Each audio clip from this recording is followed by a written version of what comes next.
Welcome to Bonn Park. Welcome to Bonn Park.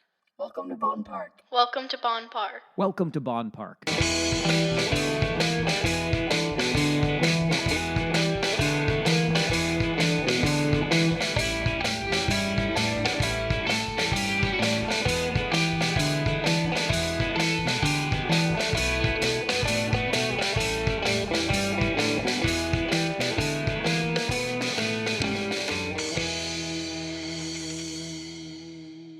Welcome to Bonn Park. I'm Sara Geidlinger. And I'm Marshall Ward. And today we have Colin Hunter. Yes, Colin Hunter is Director of Communications and Media at Perimeter Institute for Theoretical Physics in Waterloo. He previously worked in communications at the Institute for Quantum Computing at the University of Waterloo.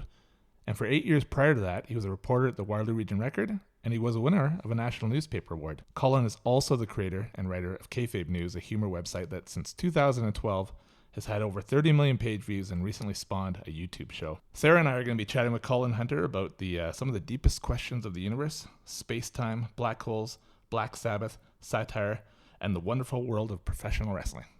Yeah, we're pretty excited to talk to Colin, and mainly because he's smarter than the both of us put together. Agreed. Bring him in.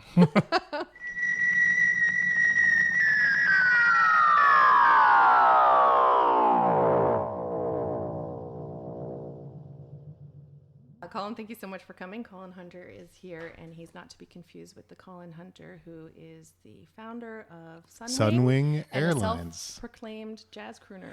Yes, Yeah. the Colin Hunter of Sunwing Airlines, who occasionally I get the emails that are directed to him. And I referred one email that was mistakenly sent to me. I sent it to the president of Sunwing Airlines, and I said, for doing this, I feel like I deserve at least a free flight somewhere. And Totally. he responded that maybe a free sandwich on a flight.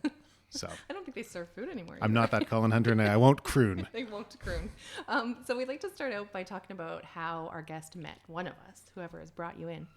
Sometimes we're meeting someone for the first time. So I want to ask Colin, how did you meet Marshall? Well, I wondered if this question would come up, and I know that Marshall has a photographic memory and can remember every date of everything that's ever happened. Mm-hmm. So I will say that someday in the past, and Marshall will provide the date in 3, 2, 1. November 21st, 1998. The day that Ozzy Osbourne was doing an autograph signing in Toronto. I was a student at McMaster University. Marshall was in Kitchener. We happened to arrive at the same time to stand in line in the freezing cold for 8 hours to get Ozzy Osbourne's autograph. So I happened to be standing next to this guy. And of course, you strike up a conversation. You're sitting around for hours waiting to get an autograph. And this guy starts talking. He starts talking about Ozzy Osbourne and Black Sabbath. And clearly he knows his stuff. And I feel like I know my stuff. You don't wait in line for 8 hours to get the autograph of someone you don't know your stuff about. And then somehow the conversation transitioned to pro wrestling, another lifelong passion for both of us. And we realized that we're separated at birth. And that's how we met. He took pictures of me near Ozzy Osbourne. I took pictures of him near Ozzy Osbourne. And we corresponded by mail. That's that. So this was, you said that was 98? Yeah. So this was just before the advent of email replacing letters. So yeah, we traded tapes and videos. Marshall had an extensive library of bootleg concerts by various artists that I wanted. And I had nothing really to exchange in return in the tape trading world. I was a newbie. So it sounds like you probably had just the correspondence to exchange, right? That was rich enough for Marshall to share the tapes. Yeah, for sure. Yeah. So if I had arrived 2 minutes earlier or 2 minutes later, I wouldn't have been standing next to Marshall. Wow. And he's, I'd say in some part, the reason I live where I do, why I've had the jobs that I've had. He was the only person I knew in Kitchener-Waterloo when I got a job interview at the Record newspaper. I literally didn't know anybody else. I don't think I'd ever been to Kitchener. So I called up this guy that I knew from a lineup at an Ozzy Osbourne autograph signing and said, hey, you live in Kitchener. Do you know anything about the Record? Do you know anything about where I could spend a night? And he put me up for the night. Oh, wow. In a spare room in an apartment building that he was the superintendent of. He fed me too much booze. I must have reeked of it during my job interview. But I got the job anyway. That's and great. Then he found an apartment for me to sublet in the same building the whole summer. So I would have been lost. I probably wouldn't have even found the interview. Right. The job interview had I not arrived when I did to stand in line to meet Ozzy Osbourne. I love it. And you'd be working at Arby's now, I'm Yep. sure. Arby's. Yep. Not that there's anything wrong with that. No. Well, No, there's nothing wrong with that. That's fine. I'm sure Super fat. anybody in that lineup would have been just as... yeah, the people who line up for 8 hours on a weekday to meet Ozzy Osbourne, of course, think there's they're all probably two highly camps. professional. Yeah. Yeah, they were all artists and well-connected people in Kitchener-Waterloo. Yeah. That's great. And so you were coming from Hamilton? Yeah, Yeah. yeah. I was living in a residence at McMaster, and I had, I don't know, in my teenage years, discovered Black Sabbath and Ozzy Osbourne, and that was like my jive, my bag. And I saw that he was doing this autograph signing, and I skipped classes for a day. I took a Greyhound into Hamilton, and Marshall held my spot in line when I went across the street to buy a toque from a army surplus store because it was freezing cold. Yeah. And yeah. The security was so rigid. Like Yeah. if you put your foot off this, like the curb, they told you to put your foot back up on the curb. Yep. Yeah. If you turned your head slightly to the left, they'd be like, straighten your head. And Ozzy was really late. Yeah, and he looked kind of out of it, and Seems like par for and the we course. were shuffled past Ozzy Osbourne like cattle, Yeah. and so I got this glimpse. And at one point, he wasn't even looking up; he was just signing posters one after another, signing CDs. And I said, "Hey, Ozzy, say cheese!" And I got this amazing picture on my point-and-click film camera of Ozzy looking like he's just woken up from a deep sleep, mouth open, eyes sort of rolled back in his head. And that was my my keepsake. Plus, Surprised that's you weren't wonderful. kicked out because they made it very clear: no touching Ozzy, no speaking to Ozzy. yeah. Yeah, like they said that. Oh, over and really? over. Yeah. No touching Ozzy, no speaking. To But I was like, well, I'm here. What are they going to do? Kick me out? I'm already at the front of the line. I remember After 8 wanna go hours. down from Am I exaggerating, or was it 8 hours, or was it more? That's right. It felt like it was longer. It felt like it was like sunrise to sundown. Yeah. It was a long time. I remember looking at Ozzy's tattoos where it says Ozzy on his knuckles. Yeah. I remember that's really vivid in my memory. Yeah. And then you get it signed, and then the security guy pushes you into the alley. Yeah. So you were to approach Ozzy with an item in total silence. You were and to give it his genuflect. And you don't hand it to Ozzy, you hand it to the That's security what I was guy. wondering. Yeah. He hands it to another. They slide it down a table towards him, and he's just signing Ozzy. Oh, Ozzy. Well, I remember Marshall got Ozzy Osbourne signature. I got Ozzy O. He was starting to cut corners by the time he that split second between signing our.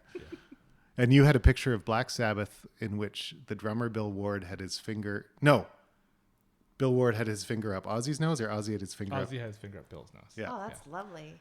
Yeah. Yeah, and I only bring that up because let's see, 98. That was 21 years ago, and it's so vivid to me. Yeah. That whole scene and chatting with Marshall, and at the time I didn't know that we'd remain sort of pals. Yeah. And certainly not living in the same city and in the same building, and we were hanging out every day before you had kids. We were. I can't believe we wrote letters like in pen on paper. I know. Like, I mean, just writing a card to somebody now. Seems painstaking. Yeah. Yeah, I get cramps when I pen have to use pal. longhand. In the 90s, my best friend moved to France for a couple years, and we wrote back and forth, and the like bearing our souls and trusting Yeah. it in the mail and sending drawings and maybe a piece of a boy we like sweater we had gotten our hands on or something. We were Marshall and I exchanged boy sweater pieces too. I actually, I'm sort of dumbing it down, but her mom cleaned out all of her stuff and gave it to her, and she recently passed a few of these envelopes back to me. And aside from being a brooding, whiny teenager, we were actually sharing like art history knowledge and travel experiences, and we were actually talking about all the things that we would have talked about had she been here. But I think if that had happened during email years, you just don't bare your soul in an email the way that you did on pen and paper. Yeah. You know? I actually, the year after Marshall and I met, I moved to Japan, and I was there for 2 years teaching English. And that, again, it was right before the advent of everybody having email. So I did have email, but I had to use a Sega video game console in Japanese using a video game controller, like with the 4 AD, buttons and the forward, back, directional yeah, pad. yeah. So I had to like scroll over to the H and then the E and then the LLO to write an email. So letter writing was more efficient. It was faster, at least, to do the writing. And that was my lifeline. I was the only non-Japanese person in a small town in the far north. And getting a letter in the mail was like it was like winning the lottery every time it happened. It was, still is. Or When you getting, get a tape- letter, getting it's not a tapes in bill. the mail. Yeah. Oh, yeah. Tapes was amazing. I still have those tapes Yeah. that you sent me. Oh, that's My great. mom would get so angry. I'd be waiting for the mailman, and he'd come, and there would be no mail. And I'd get angry. She'd be, "Geez, all you do is wait around for the mailman." And then this big, bulky yellow envelope arrives. Yeah. right? Full of cassettes. Yeah, and It was stamps all so over it. personal and so wonderful. Like getting that mixtape from somebody, or maybe you were copying something that was an interview, or maybe you were sharing whole albums. But if somebody sat down and took the time to record something to you and hand it to you or mail it to you, Yeah. you understood that when you received it, and you were putting it in the machine, in the player, and you were gonna listen to it or watch it or whatever. Yeah. Yeah, And yeah. listen to it straight through as a solid piece. Like when you're making a mixtape for somebody, you would like, if there's only 2.5 minutes left, you'd find the perfect 2.5 minute song to fit But on it that had to side. work, Black you know, Sabbath's it had to Paranoid. work. Yeah, exactly. Would that be it? Yeah. I love it. Was that the filler? Never filler. Yeah, you can always squeeze Paranoid on at the end Yeah. of a mixtape. Yeah, I think that's what Black Sabbath did with that song. That's right. They needed one more was song. a live Literally, song. Oh, really? they needed one more song for an album, so they cranked out their biggest hit, and I think also their most boring song. Yeah. Well, that's It's what all because biggest we've heard hits it are. 5 Yeah, billion yeah. But times. that's why it's a hit, because it probably appealed to more masses. Yep. than It was the very diehards simple who were and gonna memorable. wait Yeah. For 8 hours. More rare than finding another Black Sabbath fan, though, is finding a wrestling fan. Yeah. Yeah, because we were there to see Ozzy Osbourne. They're all Black Sabbath fans. Yeah. But wrestling fans, there's a lot of them in the world, but you don't generally. You're more likely to bump into somebody that thinks you're insane for watching it and doesn't Right. get it, and maybe there's nothing to get. Maybe we are insane for watching it, but the fact that two people who came together because of one semi-obscure interest, only to discover that they shared an even more obscure interest. That was that was interesting happenstance. Yeah. Well, since we're here talking about that, why don't we talk more about that wrestling relationship and about what it is you guys share? It's not like you're just texting back and, well, if you were to text back and forth, Marshall's an analog man in a digital world. But if you were just watching and sharing, like, hey, did you see that? That was cool, man. Like, cool game, bro. It's not that type of conversation that you No. guys are having. And In I fact, don't know if in any fa- people understand. We're actually very different kind of wrestling fans. Yep. Yeah, really different. Tell me all about it. When Marshall tells me how he spends his time watching wrestling, I shake my head and think you're insane. And it's probably somewhat mutual. Yeah. The stuff, Marshall loves to watch really old, really grainy, really obscure stuff. And I just can't abide that low quality hiss and whine of like old tapes. I think we both like the idea of wrestling and like I don't know, the and this is going to sound pretentious, but like the art form of it. I don't think that's pretentious. I'm learning from Marshall that there's a lot about it I don't know. Even a few of the quotes that you've pulled out from some of the other historians or wrestlers or promoters, or I'm using the wrong terminology. No, that's I'm the right sure. terminology. Okay, I'm trying. Jeez, trying. he's rubbed off on you. Yeah, a little bit. I find some of it really beautiful. So it is an art form, right? Yeah. Yeah. What I'm looking at or what I'm interested in is very different than what Colin is. In a nutshell, I would say I take it much more seriously than he does, but the silliness and humor that he finds in it, I really appreciate. But he would have no patience for like sitting down watching what I'm watching, like some, again, like grainy, almost unwatchable footage from 1970. And I'm looking at I look at the audience and I like the way the ropes cast a shadow on the ring. And I'm listening to the announcer. You're really speaking my carefully. language Yeah. here. Yeah. And the old commercials in between, and the way the footage cuts away for a moment, it gets all unwatchable. Yeah. Yeah. I think I've said to you that Sound distortion. your goal in life is to see all the wrestling. That's ever like- happened. In Yeah. the- Yeah. Yeah. If it has happened and it's wrestling, Marshall wants to put it in his photographic memory and log it away. Of any time and of any Yeah. format. Is that true? Yeah. No. Oh no. No. For I don't see. Maybe I don't know enough about what I just said here. Like, Yeah. What do I mean Well, by that? there's a lot of independent wrestling that's out there now. I have a channel called High Spots Network Okay. that has thousands of hours of independent wrestling. Oh, okay. So like, okay. picture two guys in a gym with an audience with 8 people watching. It's Yeah. like, Eight people and 9 teeth total. yeah, in the I'm building. not gonna watch that all night. Or there's In one guy. Or Who's almost sometimes, 19. sometimes wrestling today is just too slick, Yeah. So there's things about WWE today that just really turn me off. I guess in the way that I hear fans of NHL hockey talk about how wasn't it great when the boards didn't have advertising on them. Yeah. Oh, when- that purity. Yeah, the Maple Leaf Gardens in Philadelphia, Spectrum and Boston Gardens were all different, and everything looked different, and the different hockey helmets and different this. And how in NHL, I hear a lot about how everything looks so much the same today, and the goalies have the same style of goaltending. And anyways, that very much mirrors wrestling, I think.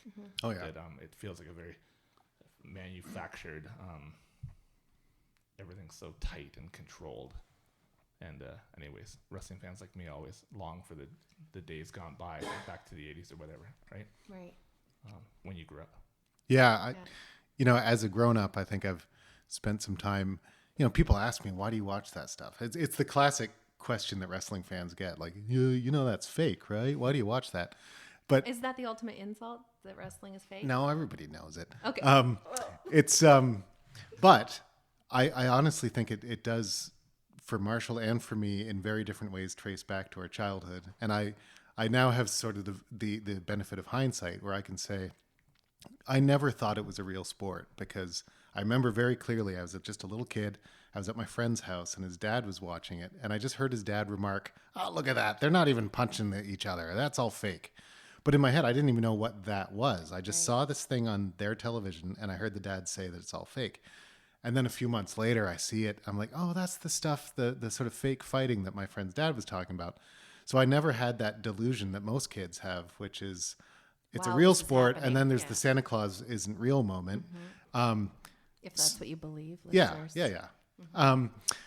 But then I know that from that, my dad and I started watching it together. And my dad and I, since day one, have kind of made fun of wrestling, about how silly the plot lines are, how silly the characters are, how implausible it is.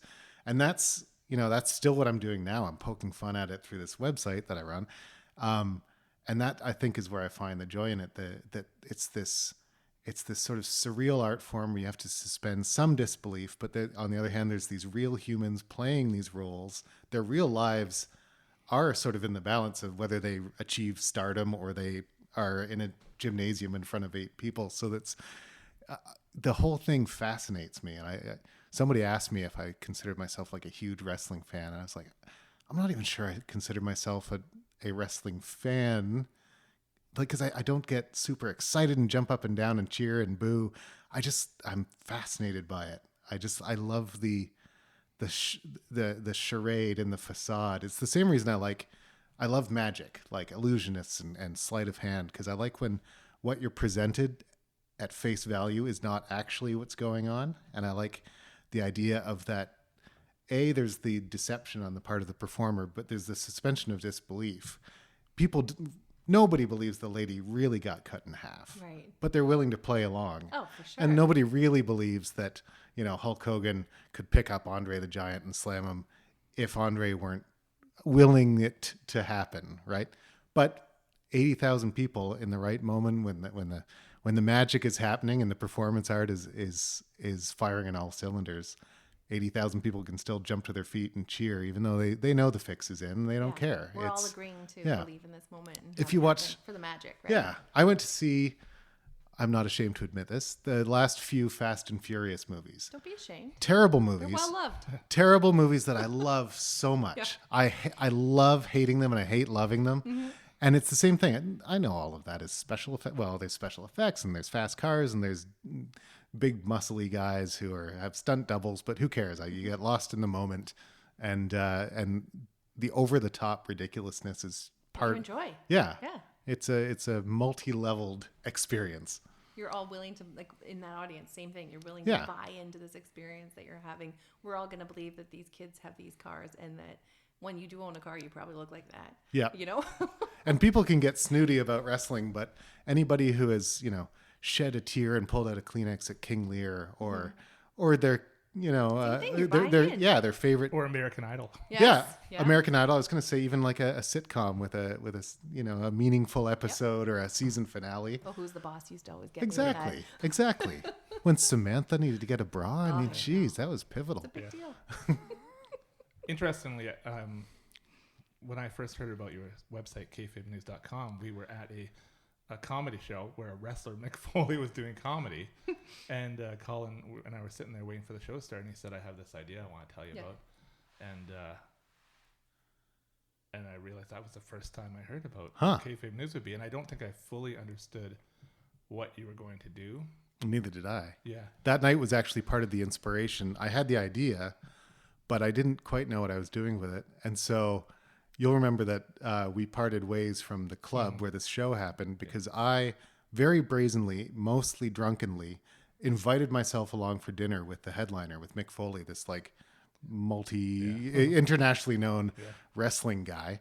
And I wanted to pick his brain about comedy. And there were opening comics who had opened the show, and I wanted to hang out and talk to them. So I got to know one of the comics a little bit, and I just invited myself along. I knew that I was imposing, but I had this idea and I wanted to work on it.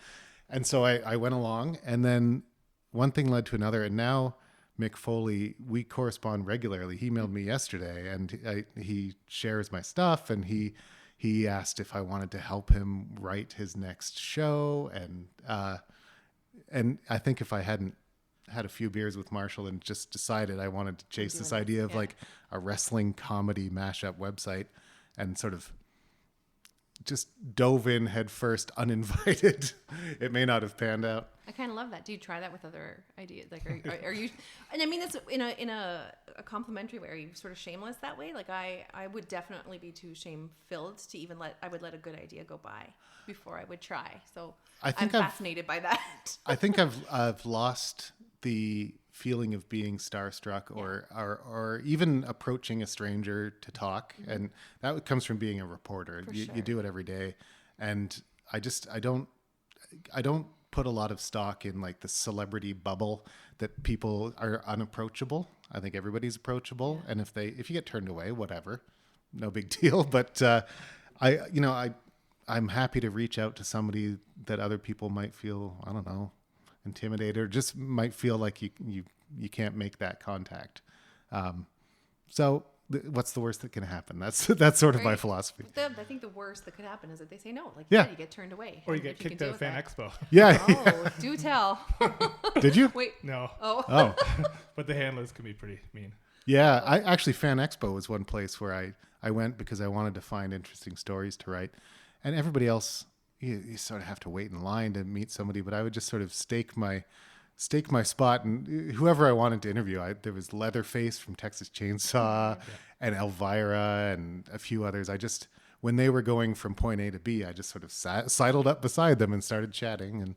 And nowadays, with the media release you get, there's all sorts of things written out now that say you will not do that. So I ruined it for everybody. Big red text that says we will take your pass away.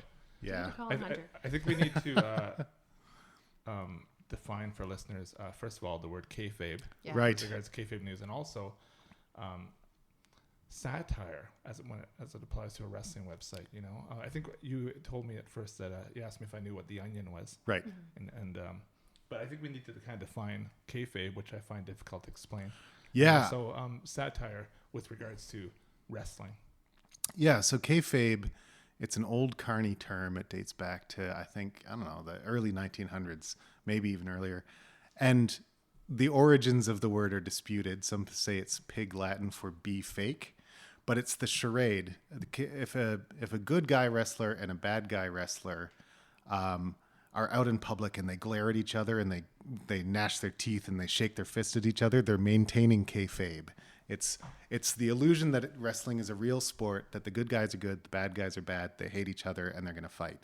And in the olden days, they would uphold this everywhere. They wouldn't stay at the same hotels, they wouldn't drive in the same cars, they wouldn't eat in the same restaurants. I can imagine this ended up being a lot of fun. Yeah. Yeah. Yeah. I think, in airports, they would never walk to the plane at the same time. And if you broke kayfabe, that meant that you were seen fraternizing with your sworn enemy. So in the 80s, I think it was the 80s, there was a famous case where two wrestlers who were sworn enemies, one was the American patriotic good guy and the other one was the Iranian bad guy. They were arrested in the same car with cocaine and marijuana. But the big news was they were traveling together. People couldn't believe this. A good guy and a bad guy were traveling in the same car. How did this come to be? Yeah. Right. Mm-hmm. And even I was like, why would they travel together? They don't like each other. Even though It's a big story, Yeah. Newspapers. But that art of kayfabe has vanished. The internet has more or less killed it. Everybody knows that the fix is in, that they're all working together. And the WWE and all the other promotions talk openly. They'll, on the main TV shows, the good guys still hate the bad guys and vice versa. But they'll do secondary documentaries that air immediately afterwards where the good guy and the bad guy talk about how they plan the match and how they cooperate, how much they like each other. So kayfabe is pretty much gone. But my idea was to write a satirical news website that takes wrestling completely seriously as if it is the sport of kings. It is a fair competition of, hand-to-hand combat between two athletes. And it's as important as any World Cup soccer game, or certainly reads that way. or the Super Bowl. Mm-hmm. And so that was the premise. And you mentioned The Onion. It's entirely inspired by The Onion. So my background was a newspaper reporter. Newspaper reporters love The Onion because it's what they would want to write. For sure. You write the story straight up and honest and accurate as you can, and then you see The Onion having fun and just eviscerating society's fallacies with their satire. So I thought, I've written about wrestling for magazines. I was freelancing, and I've written for a real newspaper doing real news. And I love The Onion, and I sort of put these pieces together, and I thought, well, I could do that for wrestling, with no idea whether anybody would want to read it, aside from Marshall. At first, it was Marshall and my dad. That was the intended like audience. A labor of love first. Yeah. Like, I'm Well, it still is. It's not lucrative. No. But I thought, well, this will be fun, and I enjoy writing. I do it for a living, and then I go home, and I write about something completely different. I can change gears mentally and be creative in a way that I can't be in my real job. And so it's a hobby that turns out people like. Yeah. Not all people. I'm always amazed when a family member says, oh, I read your article about such and such. I'm like, but did you understand a word of it? Like, I'm writing for a very small subset of a subset, because there's wrestling fans en masse, and then there's the ones who may appreciate satire. So there's the ones who can read, and then there's the ones who can appreciate satire. Yeah. That's unfair, but also partly true. Yeah. Half of what I do on the site is make fun of wrestling fans, not wrestling, and their own idiosyncrasies. Mm-hmm. But it's picked up. It gets, I don't know. It's had something like 35 million views over the years since I started it. And I clicked on that Leonardo DiCaprio playing Hulk Hogan one a couple of times right to the end. Yeah, he really immerses himself in his character. Yeah, he's going to gain 150 pounds. Saying his prayers. It's great Donald Trump content, because Donald Trump was a member of the WWE, or is a member of WWE Hall of Fame. Yeah, Trump's been a godsend because he's been involved with wrestling, and he is the greatest heel in the world right now. He's everything. I swear, well, it's not just me. The New York Times said this, that Trump based his entire campaign and his personality on wrestling. He is the king of kayfabe. Yeah. He believes his own. Yeah, there's nobody less racist than me. Yeah. That's still the wrestling. Yeah.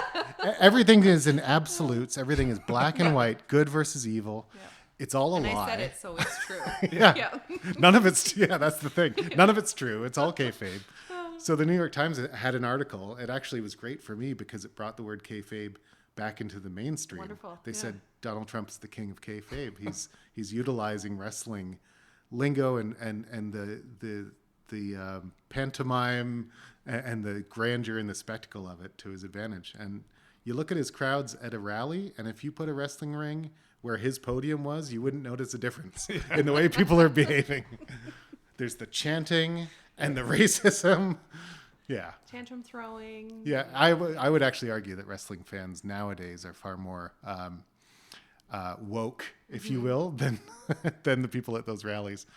Wrestling fans, actually, I consider them a very good-hearted, non-violent group. I've never seen a fight break out at a wrestling show. You see it at hockey games, baseball games, everything. European soccer. Yeah. Oh yeah. Yeah. There's no wrestling hooligans. I've been in stadiums with 75,000 people and never seen anyone exchange a crossword. So I think it's a kind of a myth to think they're in it for the violence. They're not. It's not that. It's the charade, the play, and the action, and an appreciation. Wrestlers nowadays are extremely fine-tuned athletes. Just because they're not actually competing to win doesn't mean what they're doing isn't extremely athletic. Right. Yeah, I'm bloodthirsty when it comes to wrestling. I love it, right? But I wouldn't hurt a fly. I literally do not hurt bugs. Yep, I've never been in a fight. Oh, I've been in a couple. I didn't ask for it. What I want to say, final word on the word fake is, so we don't hear that much anymore. Nobody says it to us. And if they did, it's ridiculous. It would be like leaning into somebody at a new Star Wars movie going, that's not real, right? That Do you lightsaber, think it's that's CGI. CGI? Yeah. So fortunately, that's kind of gone away. Whereas Colin and I remember the days of like sitting in a bar watching a wrestling pay-per-view and some guy saddles up and says really, something to buddy? us, kind of like... Yeah, but he's there to see the hockey game, and he's Yeah. mad that the hockey game is preempted by wrestling. He's like, what's he's wrong with you guys? But every once in a while, that guy, the wrestling skeptic guy, the real sport guy at the bar, he'd stay and he'd keep watching, and you'd see him get more and more engaged because he's realizing that it's a Entertaining. show. It's a show. It's not a sport. Yeah. When you talk about the bloodthirsty and the violence, what was the quote that you told me? My memory isn't as good as yours. I forget who it was, but you were talking about whether or not Bret Hart. And, that was it. Yeah. Bret Hart's Thanks. autobiography concludes. It's one of the best wrestling autobiographies. Bret Hart says something like, and this is after a pretty, this autobiography really, Bret's full of a lot of pain. Yeah, and some self-aggrandizement. Yes, exactly. But it concludes beautifully. He says something, I'm just going to paraphrase. He says something like, I know what you're going to say. Something bordering on beautiful about a brotherhood of men who actually are simulating violence, but protecting each other. He uses, I think, the example of giving his own brother Owen a superplex off a cage and how you hold your opponent's head to land to protect their neck. And I love that, like bordering on beautiful. Yeah, he says any dummy can hurt somebody. Yes. Yeah, It takes a special athlete to make it look like you're hurting them, but actually you're protecting them. Yeah. And I tie that back to why I love magic. That what you're seeing is this grandiose presentation, and what's happening behind the scenes is actually kind of mundane. Like if you know how a magic trick is done, it kind of you're like, oh, I guess that makes perfect sense. And so these wrestlers, the more amazing the spectacle looks, the more they are desperately trying not to hurt one another because their paychecks rely on the guy being ready to do it again the next night. We keep up that. And then oddly, some wrestlers, somehow their character morphs into their personality to the point where wrestlers talk about this in their books, how it's almost like they lose their own whoever they were. Yeah. And become that. I wonder if some of that has to do with, because I think about that with things like, I don't know, people like Britney Spears or Justin Bieber or these child stars, really, who, it's not like in the old days when we were talking about old carny terms and the kayfabe then, it's not like they could shut it off and go home and, take off the outfit and have that privacy. Privacy is all but gone for somebody who's in the limelight that way. And I wonder if some of that I'm plays sure into it's it. the same. I think any entertainment industry where you are in the public eye a lot, I'm amazed anybody escapes unscathed. You hear old time wrestlers talk about how when their career's finally over, how they're at home and they're just basically pacing around at 8 o'clock at night when the show is supposed to start, and they don't have anywhere to be. Right. I find that really sad, the idea of walking around in your home, Yeah. not being able to switch. That's why nobody can stay retired. They always come back. Do they always come back? They always Yeah. come back. Speaking of jobs, you mentioned you actually have one. I have an Day actual job. Yeah. Amazingly, wrestling And at satire Arby's, is right? yeah. Wrestling satire is not the six-figure salary that one might expect it to be. Yes, I have a real job, which I consider to be the opposite of wrestling satire, which is why I like the dichotomy between the two. So I'm the director of communications and media for the Perimeter Institute for Theoretical Physics. So I spend my days writing about black holes and string theory and multiple dimensions and quantum physics. And then I go home and I write silly fake stories Which about actually sometimes about a find fake their sport. way into kayfabe news. Oh Do yeah. they? Yeah. Yep. Do you find there's crossover? If people were really paying attention, I never put my name on my articles. Right. I did notice that. Yeah. But if they were paying attention, they'd say, "Oh, there's a lot of theoretical physics references in this wrestling satire. I wonder if it's the same guy who writes that stuff." Or is he just wearing a tinfoil hat? Yeah. Writing his. Yeah, that too. Well, It's very comfortable. The fans of WWE wrestling are called the WWE Universe. Yeah. Yeah. So what a starting point that is, Oh, right? that's Yeah. kind of great. Yeah. Yeah, I wrote that intelligent life has not been found in the WWE universe, which is true. maybe the occasional glimmer of possible intelligence, but it's Where is the fleeting. WW universe? I think it's just outside our universe. Yeah, it's parallel. If I was to try to describe your job, I'm staying quiet over here. I say it like this. No, I see a Wikipedia page God, I called know. that says theoretical physics at the top. You've been doing your homework. I told Marshall, sorry to cut you off, Marshall, as I always do, but I told him before you got here that I watched a 7-minute YouTube video about theoretical physics for children, and I did not come out any wiser. I mean, yeah, I didn't. Maybe if So Colin should have written it then. maybe you should have. Yeah, Because I was maybe you gonna should've. say, I think when someone asks me what you do, I just say something like, works at Permanent Institute with all these physicists, and astrophysicists, and it's his job to take their ideas and what they're trying to communicate and what they're doing and put it into the language that other people can understand. Yeah, that's when I really boil it down to what I do, I feel like I'm kind of a translator. The scientists explain to me what it is they're doing and what big questions they're trying to answer about the universe. And because it's extremely esoteric and complex work, they explain it to me in terms that are pretty complex and pretty esoteric. And then I try to sort of boil it down to its essence in a way that I could understand. I consider myself my own litmus test. I never took a physics course in school. This is gonna be my next question. I flunked calculus. I majored in philosophy and English. So if they try to explain something to me mathematically, I just stop them. I say, nope, let's try again. And ultimately what I want to do is demonstrate that these people doing this research are doing something that's very profound, nothing short of trying to explain how the universe works. Right. And that kind of research over the past centuries has basically shaped the world that we live in. Without Einstein, you don't have GPS. And without James Clerk Maxwell, you don't have cell phones or computers. And without Alan Turing, you don't have the information revolution. They were all physicists working on fundamental problems. They didn't try to invent a cell phone or GPS. They were trying to figure out how the universe works. When you do that and you make progress, then all of the offshoots can come.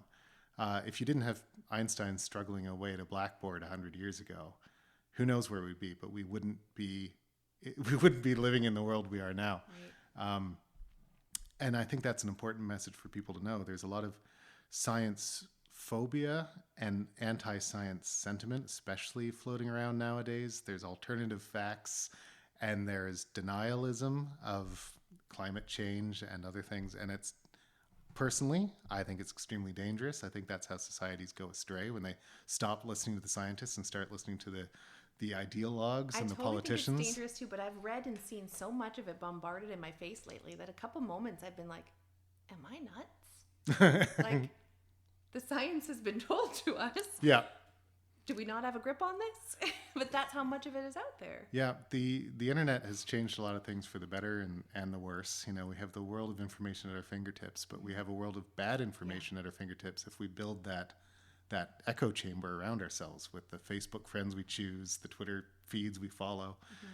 And it's a difficult time for truth and for objectivity. There's a lot of spin. There's a lot of propaganda masquerading as science, and it's getting tougher and tougher to get through it. But so I consider my job that sort of sharing real science and the real scientific process more than just sort of promoting my institute or the researchers I work with. I consider it something that's pretty important, especially nowadays when there's a resistance to science brewing, and you especially see it in the U.S.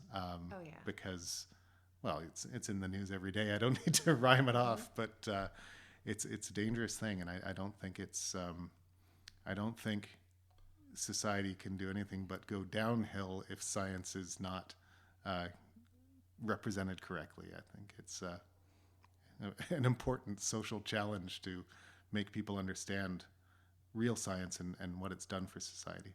And is that mainly like something that you hold true in your position at the Permanent Institute, or is there a purist sort of common theme amongst these incredible minds that you're working with every day that feel that same way and that they want to put the truth out there? Like, Well, the physicists I work with, they're some of the most brilliant physicists in the world, and they, they're you don't need to motivate them. They don't have to punch a time card. If anything, you kind of have to kick them out of the door because they haven't slept in 3 days, because they're driven by pure curiosity. Right. Like I'm making generalizations, but they see a very difficult problem that's unsolved and they want to solve it. They want to figure out what the stuff of the universe is. Most of the universe, 80 some odd percent of it, is this dark matter. That's just a term for something we don't know what it is. We think it's there. All the signs point to it, but nobody has any idea what this stuff in the universe is. So it's this huge mystery, and physicists like to solve mysteries. Scientists like to solve mysteries. Mm-hmm. And I'm sure they also see science as a noble, important social endeavor, but I think the sheer curiosity and the drive to solve hard problems is enough. And that's their job, and my job is to sort of help translate why that's important. And a lot of the scientists I work with, they are very interested in public outreach. They'll talk to school groups, or they'll do public lectures and webcasts, because they were inspired by someone as a kid. That someone told them they should look at the stars and ask questions, and they want to share that with the next generation. And they understand that truth and scientific fact is much better than alternative facts and propaganda. So, but they're just highly motivated to see a problem that hasn't been solved before and make progress on it. And that's been the scientific sort of methodology for centuries. Well, for sure. Yeah. And that's We don't know how. Yeah. You don't know how something works. It looks like the sun is going around the Earth once a day, and so people observed that for centuries, and then Galileo said, "Wait a second, the Earth's going around the sun," and on it goes. Edwin Hubble discovered that the universe is expanding at this incredible rate, and suddenly our tiny little planet with little dots of stars around it became an extremely tiny speck of nothing in this vast and expanding universe. I think of Dr. Seuss's Horton Hears a Who when I hear these theories. Are you familiar with that one, with the world of who's on the little clover flower? Psst. This is an ad. Have you ever seen the Rings of Saturn, the greatest wonder of the universe for backyard astronomers, through the telescope's field of view? Late spring is Saturn season, and the beautiful ringed planet has transformed thousands of people into astronomy buffs by doing nothing more than hanging in the blackness of space like a pale, creamy orb. KW Telescope recommends beginner stargazers start with an ideal entry-level telescope, like their quality Dobsonian reflector telescopes that are easy to use, simply by navigating the night sky by moving the tube in the direction of the desired object, making backyard astronomy a snap. It's easy, accessible, and it can be a magical experience. With popular brands like Celestron, Meade, and Skywatcher, KW Telescope has telescopes that use your smartphone to analyze the night sky and calculate its position in real time. Ideal for beginners thanks to apps and user-friendly detailed tutorials. Discover the beauty of sunspots with white light solar binoculars and safely study eclipses or rare planetary transits across the face of the sun, one of the most awe-inspiring and fascinating mysteries of our solar system. Peer into deep space to find spectacular galaxies, nebulae, and star clusters, or simply start with the biggest, brightest object in the night sky, the moon. Then there's our nearest celestial neighbors, Mercury, Venus, Mars, and Jupiter, with its 4 inner moons, first discovered by Galileo 400 years ago. Brian Dernish, owner of KW Telescope, remembers working almost a full season picking potatoes to earn enough money to buy his first telescope, a small 2-inch Tasco from Consumers Distributing. And though it rained for 3 straight weeks, he recalls being astonished by his first sight of Saturn and its largest moon, Titan, and feeling overjoyed to share the experience with his family and neighbors. Seeing Saturn's rings, Brian will tell you, standing in KW Telescope's bright and spacious showroom, is truly something you have to see for yourself to appreciate. It's a powerful, unforgettable experience that can bring warmth and beauty to a cold, dark night. KW Telescope is located at 25 Manitou Drive in Kitchener, or visit kwtelescope.com. What comes to mind when you reflect on the time you spent with Stephen Hawking? Wow. That was, it was both intimidating and it's a huge honor. I consider one of my, it's not on my resume, but I consider it one of my crowning achievements in my professional life was writing a speech for Stephen Hawking. When his health declined, his ability to communicate kept decreasing and decreasing. So he asked that someone write a draft of a speech for him to review. And he made a couple of changes here and there, but I also included a joke. And Stephen Hawking told my joke to a room full of people. Oh, great. And they all laughed. And I, because we were short-staffed, I was working coat check. But I could hear him say the joke, and I could hear people laugh. But then when when I met him face to face, I wasn't expecting to be introduced to him. I was talking to one of his helpers, and the helper said, "Would you like to meet Dr. Hawking?" And I said, "Sure." And all I remember saying to him was, "Duh." That's it. I'm pretty sure I just went, "Duh," because because like I said, I don't get starstruck, but I also wanted to make a good impression on the guy. Something to you. You weren't prepared. Yeah, and he's his reputation was the smartest man in the world, and I hadn't prepared anything to say, so I think I fumbled my way through some sort of niceties. I would have asked him if he enjoyed the farmers market. Yeah. And was he out at the market? Yeah. Yeah. He did enjoy it. A colleague of mine bumped into him there, and she gave him a kiss on the cheek and got a picture, and he was smiling. Oh, that's nice. I always forget that that's a draw for our town, that from far and wide, everyone hits the market. Yeah. He Stephen Hawking was amazing. He was completely paralyzed, almost 100%. He had some movement in his cheek that he communicated with. His sensors picked up his cheek movements, which fed to his computer. But he didn't. He wasn't self-pitying, and he was active. He liked good food. He liked good wine. He liked activities. He'd go out in the park. He went to Niagara Falls, and everything was difficult for him. But he was not the self-pitying type. He was known for a really sort of sharp sense of humor and a playfulness. So I like being around people who reflect on him. The building where I work, Perimeter Institute, has an extension that was built a few years ago, and it's called the Stephen Hawking Center at Perimeter, and it's the only building that he lent his name to.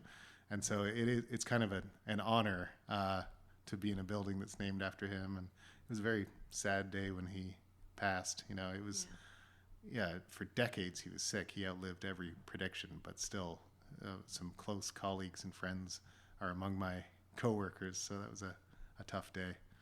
I love that part of keeping the memory of people alive, though, just through those stories. That's how.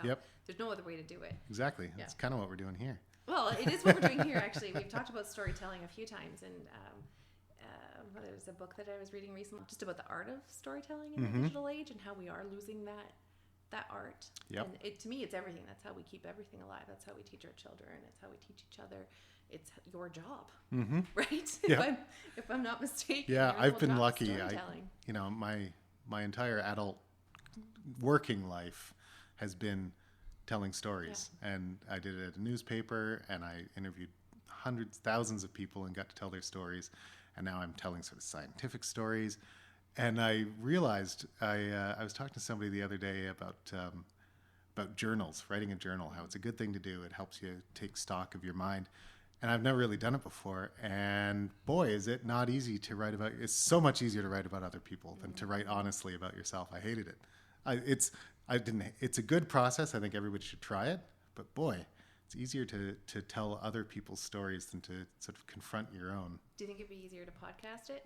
I'm being serious. Do you think it would be easier to podcast that journaling than to sit down and write it? I think that's what a lot of podcasts are. Yeah. It's conversations and storytelling, and I think that's why people relate. I listen to podcasts all the time. Same. And if I hear two people engaged in a subject that they're passionate about, the subject itself is almost secondary. Yeah, it is.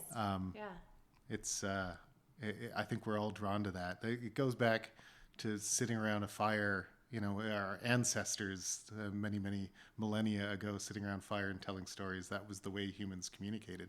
We are evolved to communicate that way. Our brains are still catching up with texting and emailing. We don't know really what we're doing. We're still fumbling our way through that. We do know how to sit around and talk. Times in a day, just somebody mentioned, well, that's misunderstood because it's a text. You don't know the context at all whatsoever. Yeah.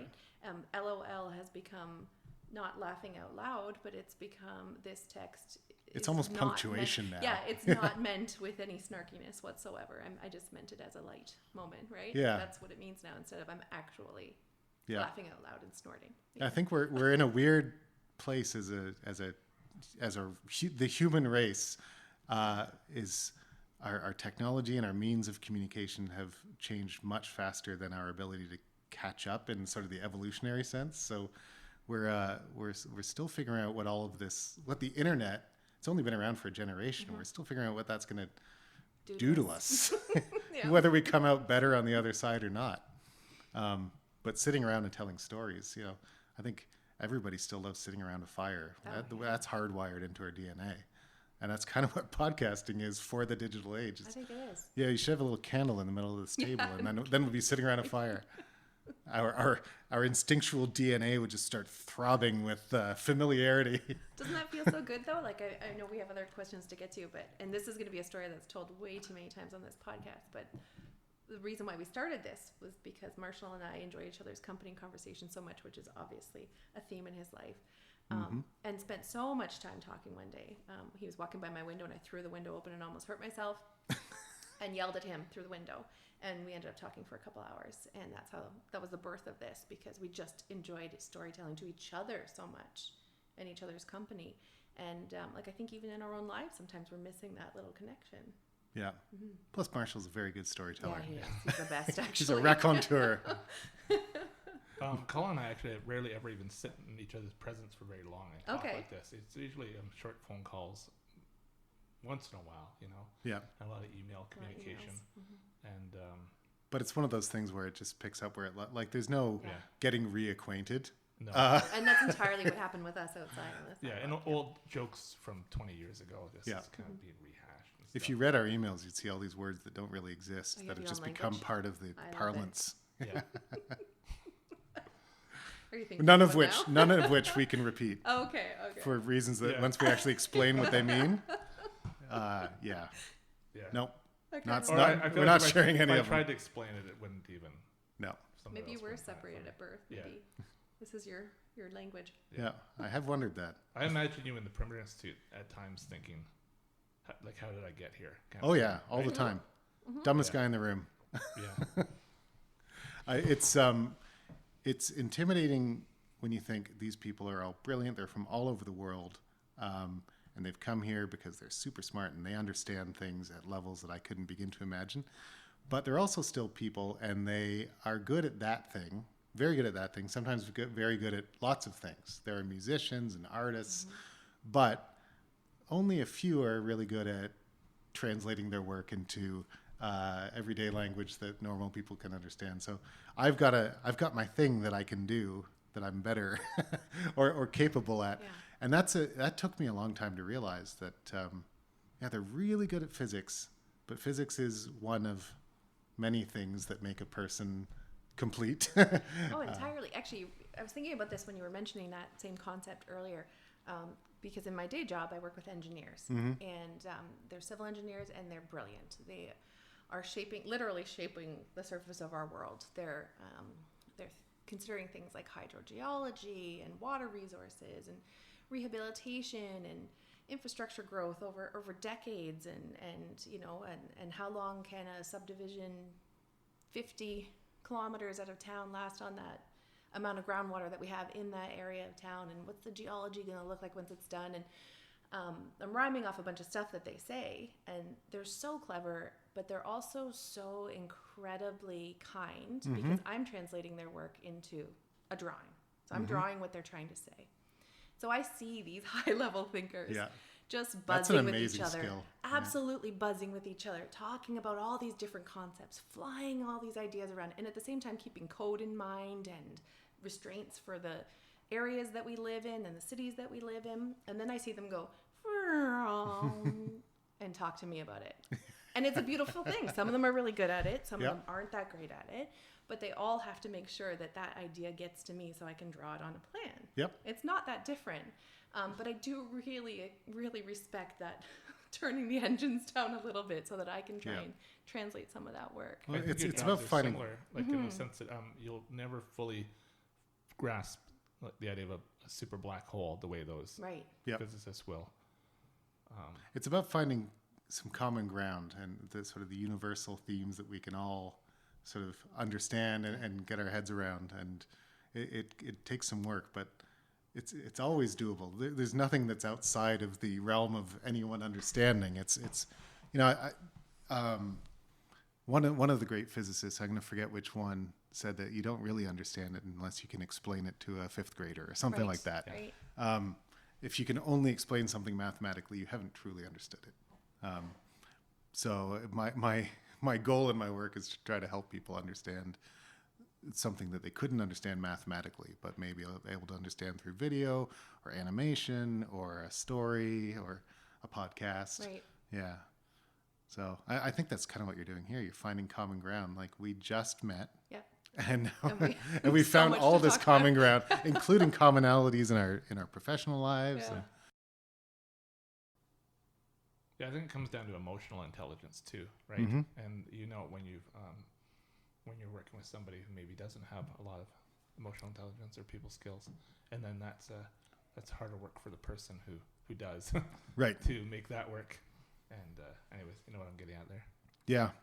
There's always a common ground to be found. Sometimes you just have to work a lot harder to find it. I think the tie-in between your work, your Permanent Institute work, and Kayfabe News is actually, I think there's way more happening there than maybe even you realize, in the way that, I don't know if Kayfabe News influences your work on Perimeter, but I don't think they're completely separate. The subject matters are so different, but the skills and sort of the mindsets. I'm trying through my wrestling satire to actually say something meaningful through a joke. Sometimes it's less meaningful than others, but if satire without an underlying message is just lying, it's just lies. Right. And I've seen believe it or not, other wrestling satire websites have popped up and gone away. Right.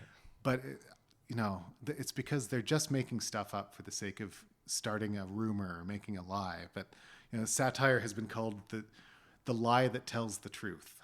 So I'm trying through a phony story about a rigged sport to actually say something of either of meaning and value, or something just to make people laugh and say, "Oh, I never thought of it that way."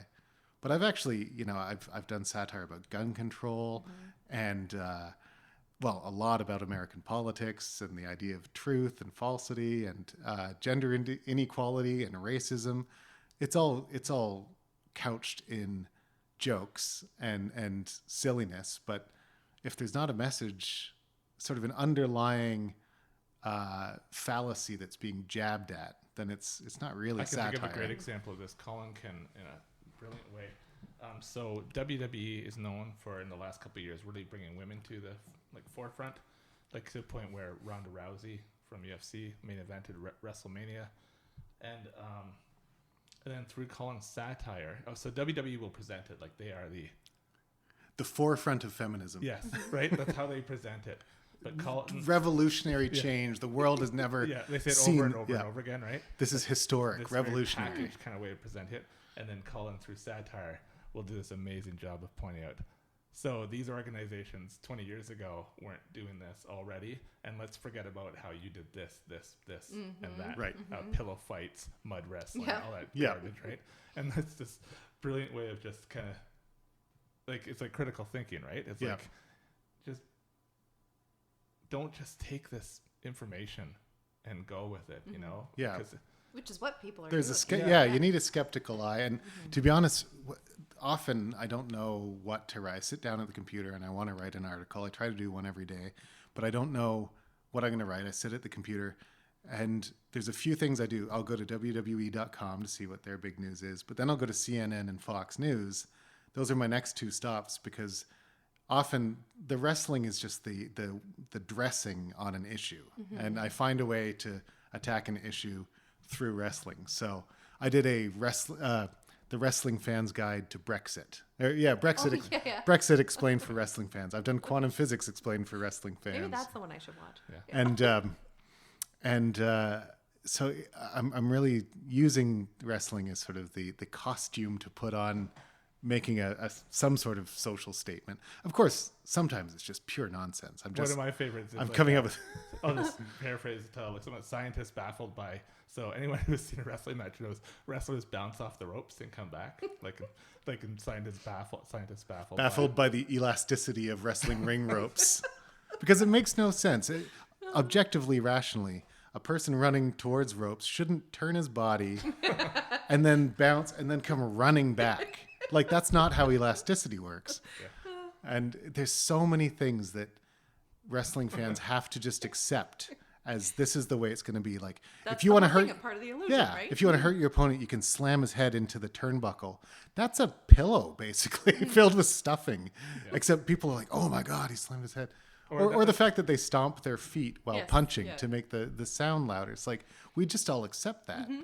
And everybody knows what's happening, but you just turn that critical part of your brain off. The other thing you do so well is you'll have these quotes by Donald Trump that sound exactly like Donald Trump. I have a disorder. You must really, like, I know all of us have heard things he said and have thought, okay, that's how he speaks and that's how he might say something, like say sad, bad, or something. Like just really simplistic ways. And I often think it's very sad, it's very bad. These are very bad people. But I do have a though, disorder. When you write it though, like I swear it's him. You can hear it. You can hear it, I'm obsessed with that guy. I wake up in the morning, I look up to see what the Trump news is, and it's and people. So I make fun of Trump because it's fair game. He's in the wrestling WWE Hall of Fame, and he behaves like a wrestler, and he's the big social issue. Mm-hmm. That's what satire is for, to poke holes in the facade of society. So I poke fun at Donald Trump a lot, and every once in a while, actually pretty much with every article, there's someone on Twitter, someone on Facebook saying, "Leave politics out of wrestling. I come here for wrestling." Yeah. And my response to that is, wrestling is social satire. It is political satire. Like, the biggest wrestling storyline of the past 30 years was the blue-collar working man, beer-swilling redneck, fighting against the authoritarian, evil corporate billionaire boss. Mm-hmm. That is class struggle. Yeah, what's happening? And the idea that there's these authority figures and they're trying to keep down the good guys. It's all, the whole thing is a political. Or as a kid, I grew up thinking Russians were all bad. Yeah. Because of the Russian. And now you know that they're all bad. That's right. Well, I learned that from Rocky. Yeah, that's right. Yeah. Rocky, Ivan Drago. Yeah. So when people say leave politics out of wrestling, I say, well, do you just want me to leave the wrestling out of wrestling then? That's everything. It's a microcosm. It's this puppet show of society at large. And it plays out in ways that are kind of predictable and kind of satisfying. You know, the good guy wins after a big feud, but then the bad guy gets some comeuppance and has to start feuding with another guy. Mm-hmm. Turn on Fox News. It's the same thing. The same thing. I really did enjoy that your website included a page of rules for the reader. There's a set of rules for the reader about behavior. Comments will be deleted if inappropriate. And hey, this is satire. Yeah. Just get on board with it, or you can go elsewhere, right? Yeah, I never want to be nasty, and I don't want to inspire nastiness. There's too much of that on the internet. Oh, yeah, that's covered. Yeah. Sometimes I pitch a story idea, and I realize later, oh, yeah, I see why you didn't go for that. That's too... Yeah. Right. So my rules are, whenever possible, I write about a character that a person is playing on TV, not the person playing the character. Yeah. And... if somebody doesn't get the joke, or someone on social media is tricked or fooled by an article, I hate seeing people gang up on that person. Mm-hmm. And I'll showcase that person, but I'll blur out their name so nobody can sort of personally attack them. I think that's reasonable.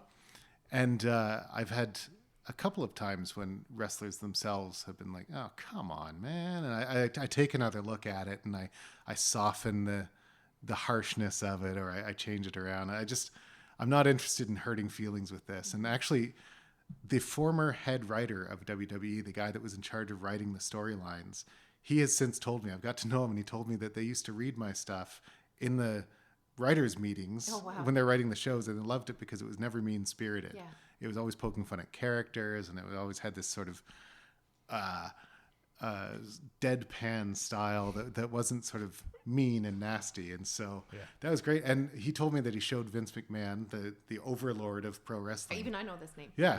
Apparently Vince McMahon got a huge laugh out of a couple that's of my great. stories. So I feel like I'm trying to hit the right note where it's satire, but it's not mockery. Right. And it's a fine line. And you see so much mockery out there that's just not funny. It's pointless. It's adds to the nastiness of the internet. And there's so much, again, there's so much of it out there. I'm not sure if this is an ignorant statement that I'm going to make here or a question, but on the one side, there's all that nastiness on the internet, and maybe you're going to call somebody out and blur their name, just so other people can see, like, hey, this isn't the way not to behave. Right. I also sometimes get irked by the other side of that spectrum, which is the maybe you post a picture of your kid on Mother's Day and you say, so grateful to be a mom to this kid, blah, blah, blah. Now that post has to start with, hey, nothing against all you people that haven't had kids, choose not to have kids, don't like kids, aren't able to have children, had children, then they passed away. All of those precursor comments, just to say your moment. I'm just finding with all the nasty, with all the overly nice, something like a satirical website about a topic is almost kind of like a diamond in the rough, like the unicorn that's out there. There's not a lot of that stuff that's just what it is. Yeah. I've said it already, but I feel like we're, as a society, trying to figure out how to deal with this world that has been thrust upon us in the past 20 years. Yeah. And either people deliberately want to offend and hurt, or people are so paranoid about offending and hurting. There's these two sides of the spectrum, and nobody quite knows what to say, and nobody knows what the right initials are for LGBT, and they don't want to make a mistake. I find myself super respectful, but I trip sometimes. Yeah. Yeah. And people know that there's these hot buttons that they don't want to push, and they're trying so hard not to push it that they're erring on the wrong side. And then there's people who all they want to do is push the buttons because they can get a rise out of people. Right. And the safety of a keyboard or a cell phone screen is it's like a giant shield for some people. And I see it. We all see it on the internet all the time. That the line "never read the comments." Right. YouTube comments has got to be the worst place for someone to spend time.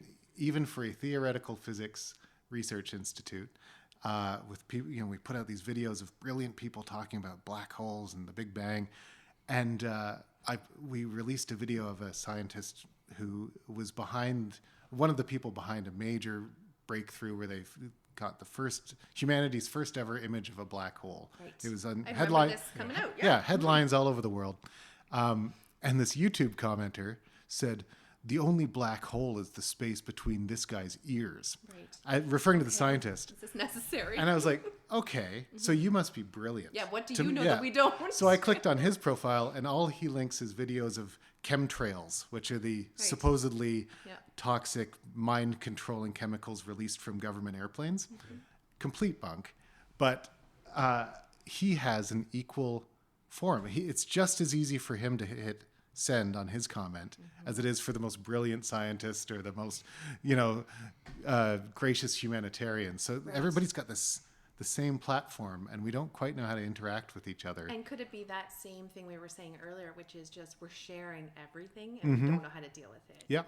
And maybe it's not a bad thing. Maybe it exposes our biases and our weaknesses but I'm not saying anything revolutionary here, that we're in a strange spot as a race of human beings who can now instantly communicate with one another and haven't figured out the rules of engagement completely. Right. I think all those people who work at Perimeter Institute are courageous in what they do and putting themselves out there, as soon as you try to communicate in a positive way out there, you're vulnerable to that. Yep. Yeah.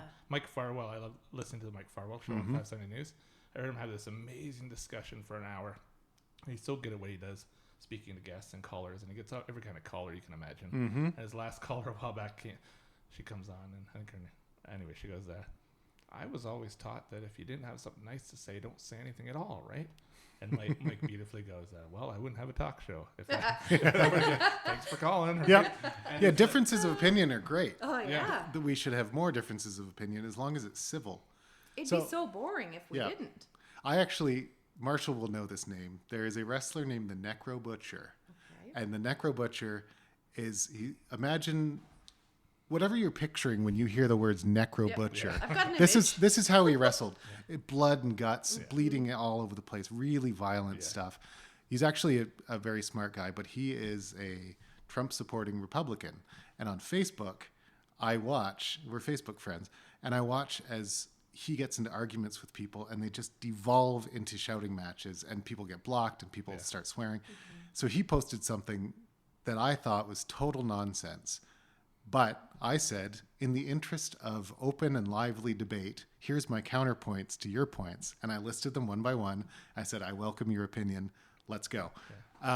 He actually declined because he was tired of fighting with people. But other people, one of his like-minded friends said, wow, that's the first time anybody's, we need more people like that. And I'm like, That's it's all not it that, takes. it's not that hard. No. Just don't be a jerk. Yep. It's like Kurt Vonnegut said, there's only one rule in life. It's, God damn it, you've got to be kind. Mm-hmm. And you can accomplish so much if you're not a jerk. But people have this, they get away with it. I think there's a power in being a jerk and getting away with it. That some people, it didn't work on the schoolyard. It didn't work with little brother because mom was watching. Yeah. But it works on the internet. And you can be a very big and voice. Where's mom on the internet? I Yeah. think there should be lessons before you get Yeah, I'm not sure into how your it home. works. I guess maybe for a moment it fulfills something. In their, Yeah. That big hole in their Yep. chest. It's like they're missing that lesson though. That whole key to your own happiness, I believe, is you can only control your reactions to things that are going on. Yeah. So if you choose to carry around that anger and you choose to carry around hate for other people and wanting everyone else to get on your bandwagon for that, that's your choice. It's so easy to just say, well, I can let that go and I can choose to be kind. That's the lesson that those commenters are missing. So, kayfabe news Yeah. recently can be seen in like a news kind of program form. Yeah, True. we've got a YouTube show. Yeah. It's called youtube.com/kayfabe news. It's just called Kayfabe News. And a newscaster named Philip N. Marks, or Flip N. Marks, which is a wrestling reference for anybody who follows it. Yeah. It hosts a show. He's got a newscaster desk and a screen behind him that shows off all of the stuff. And thankfully, it's articles that I've written, but it's some people in the UK from What Culture, a website that does lots of entertainment content, including wrestling. And they take my stories and they put it together in this video show. And in 3 weeks, I think we're pushing 10,000 subscribers, which is pretty good, and thousands of views. And I, Kayfabe News was my baby for so long that I didn't want anyone else touching it. It was like, that's the one thing that I've done entirely sort of by myself, with a lot of proofreading and editing support from Marshall. But they're doing a fantastic job. It's amazing. It's so well done. They're adding flourishes that are actually making me laugh at stuff that I've written, which nobody laughs at their own jokes unless they're really desperate. But seeing them repackaged and retold with a certain flair that in my head, they weren't read that way, but they're doing a better job of it than my head. The delivery is so good. Yeah. Again, I think that hails back to storytelling, because sometimes Exactly. the teller is the whole thing. Yeah. We're not all great storytellers. Yeah. Yeah, so I absolutely love that story that Hulk Hogan tells his brother. Finally tells his brother so something, and I could read that 100 times, but when you see it done in that way, it's even funnier. And delivered with that serious deadpan style, as if this is the most important news in the world. And of course, the joke is that it's the least important news in the world. It's unreal news about an unreal sport. Mm-hmm. That's the tagline. And I was also telling Sarah how you do such a great job with this idea that I think all of us are so tired of so your kayfabe news story might be you won't believe where Paige got a tattoo, right? Right. And it ends up being you speak of the tattoo parlor of the city. Yeah, Cleveland. Yeah. It's these clickbait things. Yeah. Right? And just a lot of what I do makes fun of internet culture in the first place. There's a lot of, you won't believe blah, blah, blah, or here's 5 things they don't want you to know. Mm-hmm. I actually republished the one, 5 things Vince McMahon doesn't want you to know. I reposted that one today. And my favorite, there are 5 things, they're all made up, but one of the things is his personal phone number. And so I was like, well, I got to put a phone number there, but I can't put a real phone number, but I want it to be a Connecticut area code because that's where he lives. So I think very few people are brave enough to do it. I even dared them on social media. It's like, try calling Vince at home, see what happens. It's a recording for the Connecticut Weather Service. I love it. It's the daily weather report. So there's it's actually benefiting everyone. A exactly. Little bit. Yeah. I'm doing a social It's totally good. harmless. Yeah. But yeah, the idea of making fun of today's what passes for journalism, of clickbait journalism, and making fun of people's own biases and habits. It's wrestling is just sort of the dressing that's wrapped up in. Oh, they're hideous, those ads, right? Oh God. Yeah. He died and nobody cared. And it's a picture of Macaulay Culkin, who's not dead. He's not. Yeah. No. He's actually a very successful podcaster. At the moment. Yeah. And he just retweeted me yesterday. Nice. That's And great. I want to. yeah. That's what I want to do. And I was in a restaurant in New Orleans for WrestleMania a year or two ago, and I looked over my shoulder, and he was eating at the table next to me. That's great. Big wrestling fan. That's awesome. See, they come out of the woodwork once you start noticing wrestling Yeah. fans.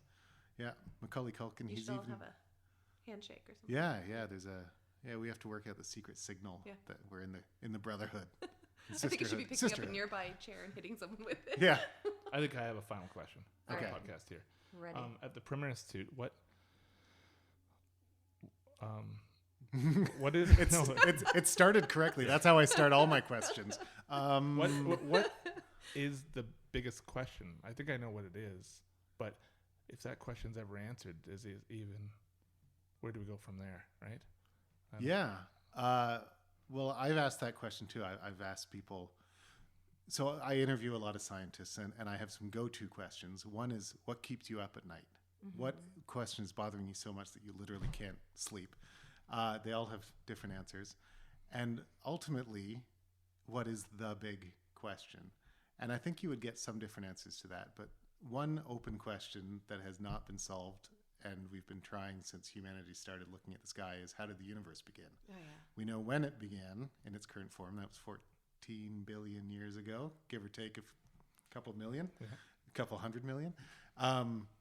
And we've calculated the size of the universe and the rate of its expansion and the laws. We basically know how stuff works. So how the universe began is the big one. Is a big one. The other really big one is a bit more obscure, and it's not the kind of thing people necessarily talk about around the campfire. But there are two pillars of modern science. There's general relativity, Einstein's masterwork, that explains how things operate on the grandest scales. They explain why black holes, slurp in everything around them. It explains why planets orbit their stars, and why things move the way they do. And there's quantum mechanics, which explains the world of the extremely tiny, all the particles and That's electrons. the video I watched. Okay. So you've got a theory that beautifully explains how the universe works at the biggest levels, and you've got a beautiful theory that perfectly explains how the universe works at the tiniest levels. But the problem is those theories don't quite work well together. So there's something wrong. There's an inconsistency. There's Measurement problem. There's an incompleteness to our view of the universe. We know how things work at the biggest scales and the smallest scales, but we don't know how those two theories work with each other. And the belief is that if you can unify quantum mechanics and general relativity, then you have solved probably the biggest open puzzle in physics. But there's always going to be more puzzles. So if they discover that the universe began out of some quantum fluctuation in the void, well, was there something before that? There are theories that our current universe is just the latest explosion in a cycle of implosions and explosions, that 14 years ago was just the end of a previous universe and the beginning of our current one. And there's theories about multiple dimensions. I talk as if I actually understand this. You really do. My mind reels at the scales that these people are researching. It makes me feel extremely small when we talk about billions of light years. I get vertigo if I think about it too much, just about how tiny our planet is compared to our solar system, let alone our galaxy, which is an unremarkable small galaxy in a huge cluster of galaxies, which itself is just a blip in the grand scheme. It drives me nuts. And I sometimes ask the scientists, doesn't this make you feel small and insignificant? And they typically say, well, no, we get to ask these big questions. We're alive. We can think, we can reason, we can tackle this. And so I'm glad they feel that way, partly because I was never good at math. Well, there could be comfort in the math is what I'm wondering. Yeah. You know? Some theories are mathematically beautiful, but realistically a little untethered to what we actually observe in the world. These are, big, grand questions that people around the world are trying to tackle. And the reason they haven't been solved yet is because they're so hard. But very, very hard problems have been solved in the past, the distant past and the recent past. So there's no guaranteeing that everything in the universe is comprehensible by us. We're just sort of sacks of meat with neurons in our heads. But so far, we've been extremely good at understanding how the universe around us works. You're making me rethink WrestleMania now and how maybe it isn't the grandest. The grandest stage of them all. Yeah, it's all relative. Yeah. It's the grandest stage on a tiny, insignificant planet in a vast, indifferent universe. But it's still a grand stage. Yeah. Thanks for coming on to our Thanks podcast. so Thank much. you. Thank God that the Perimeter Institute has you to explain this stuff. Well, I'm grateful that there is a Perimeter Institute to employ Maybe me. they'll clone him at some point. Ooh, Yeah, that or could be send me interesting. back in time to kill my former self, like a Terminator or something. Yeah. So far, If that happens, we'll have you back. okay. Oh, that sounds good. I Don't forget us. I look forward to doing this podcast again in the past. Sounds awesome. Thanks All for right. coming. Thank you. Hey all, thanks for meeting us in Bonn Park. Please remember to like, rate, and subscribe on the platform that you're listening to. Also follow us on social media at Bonn Park Podcast on Facebook, Instagram, and Twitter. We have unique photographs of each guest. It's worth checking out. Special thanks to our sponsor, KW Telescope, located at 25 Manitou Drive in Kitchener, Ontario, or visit kwtelescope.com. Aren't we all stardust anyway? Let's go check ourselves out.